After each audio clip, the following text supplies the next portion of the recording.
Sharing firman Tuhan yang saya mau bagikan kepada saudara ini, judulnya Hati-hati Jangan Jatuh.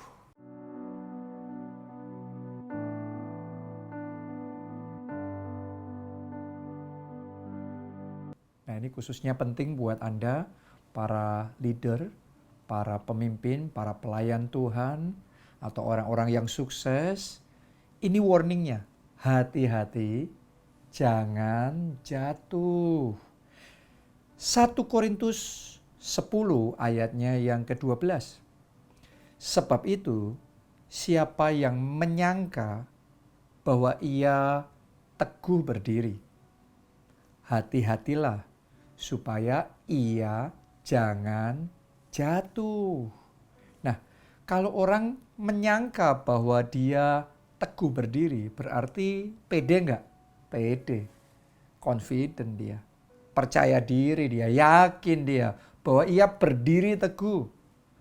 Nah, tapi justru pesan firman Tuhan kepada saudara yang merasa yakin berdiri teguh seperti itu, berhati-hatilah supaya jangan sampai engkau jatuh. Nah, pertanyaannya, kenapa kok firman Tuhan ngomong seperti ini? Sederhana, sebab banyak orang yang menyangka teguh berdiri, tapi akhirnya malah jatuh. Terkejut, nggak disangka-sangka jatuh.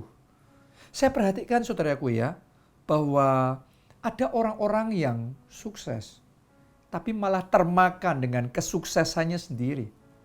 Ketika sukses mulai lupa diri, sukses mulai tinggi hati, jadi sombong. Gara-gara sukses nggak bisa dinasehati lagi. Jadi keras sekali, merasa diri paling hebat, paling pinter, paling benar.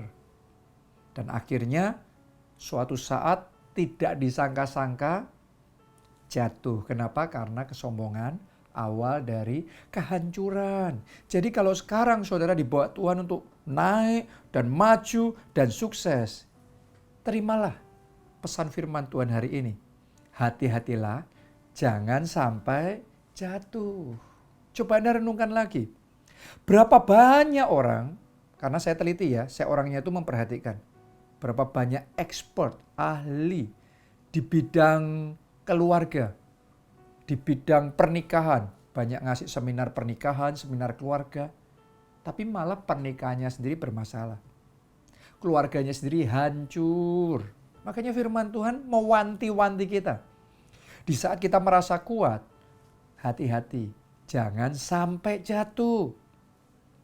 Ada berapa banyak nabi, saya perhatikan akurat.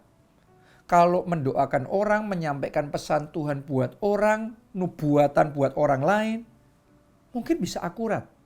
Tapi herannya, di saat yang sama, untuk dirinya sendiri minta petunjuk sama Tuhan, banyak salahnya. Banyak salah langkahnya, akhirnya banyak mengalami kendala dan masalah yang tidak perlu di dalam kehidupannya. Hati-hati. Ada berapa banyak pemuji, worship leader, diurapi luar biasa. Tapi karena nggak hati-hati, malah jatuh dalam dosa. Makanya hati-hati. Oke. Berapa banyak dokter itu kan ahli kesehatan. Tapi malah dia nggak jaga kesehatan. Kesehatannya sendiri malah rusak, malah hancur karena gaya hidup yang keliru, gaya hidup yang salah. Jadi dia tahu. Tapi tahu belum tentu melakukan. Ahli belum tentu melakukan.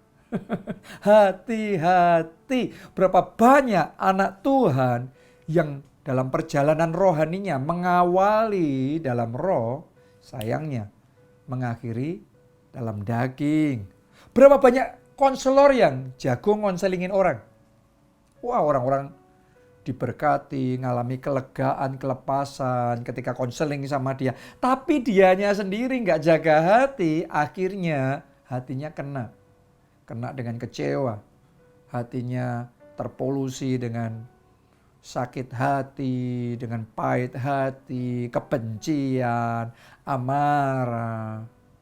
Ya, berapa banyak orang yang ngalami kondisi seperti itu. Makanya pesan firman Tuhan buat saudara semua, buat kita semua, hati-hati, jaga hati dengan segala kewaspadaan. Itu Amsal 4 ayat 23. Jagalah hatimu dengan segala kewaspadaan, karena dari situlah, dari hati.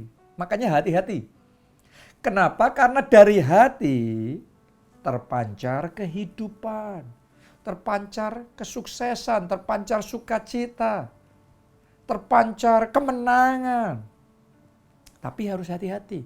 Karena kalau hatinya nggak dijaga, kita bisa terkaget, tiba-tiba terjungkal, tiba-tiba terjatuh, tiba-tiba mengalami yang sebaliknya dari yang kita pikirkan. Itu sebabnya hari ini saya mau ngomong sama saudara, kalau Anda sukses, sekalipun sukses, tetap rendah hati. Boleh katakan amin? Sekalipun sudah ahli, jangan merasa sok pinter. Mari kita merasa kita belum apa-apa. Oke, kita belum seberapa. Sekalipun Anda nabi, ayo belajar ya, walaupun dikasih kepekaannya luar biasa, tetap punyai roh anak yang baik. Tetap kembangkan penundukan diri yang baik. Ketaatan yang baik. Sekalipun saudara konselor yang jago, tetap jaga hati, tetap bersih. Saudara bisa ngelihat dalam kehidupan Salomo. Ya, Salomo itu dia dikasih oleh Tuhan hikmat yang paling besar.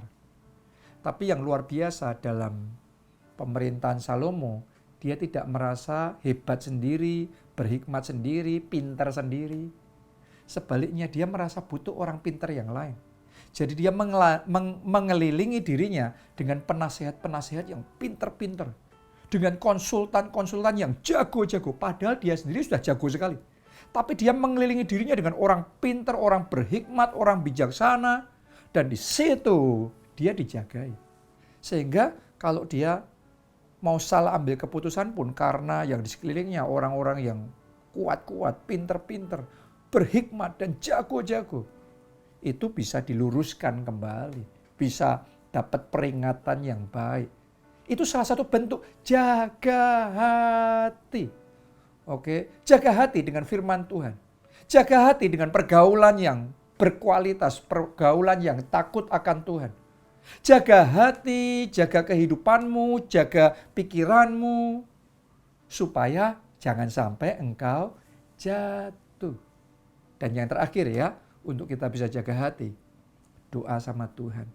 Minta Tuhan anugerah, supaya kita itu bisa finish well, finish strong. Jangan cuma startnya yang bagus, tapi finishnya jelek. No. Minta anugerah Tuhan, sehingga ada anugerah yang mensustain kita dalam perjalanan iman kita bersama Tuhan. Terus maju from glory to glory. Dari kemuliaan pada kemuliaan yang semakin besar, dari satu level ke next level berikutnya. Sampai kita mencapai garis finish, kemuliaan Allah, rencana Tuhan yang sempurna dinyatakan dalam kehidupan kita. Jadi saya mau bicara kepada para ketua kelompok sel, jaga hati. Kepada semua pelayan Tuhan, para leaders, jaga hati. Anda pengusaha, Anda profesional, Anda ibu rumah tangga, Anda suami, jaga hati. Siapapun kita, jagalah hatimu dengan segala kewaspadaan, karena dari situ terpancar kehidupan. Jaga hati. Salam keluarga Allah. Tuhan Yesus memberkati. Amin.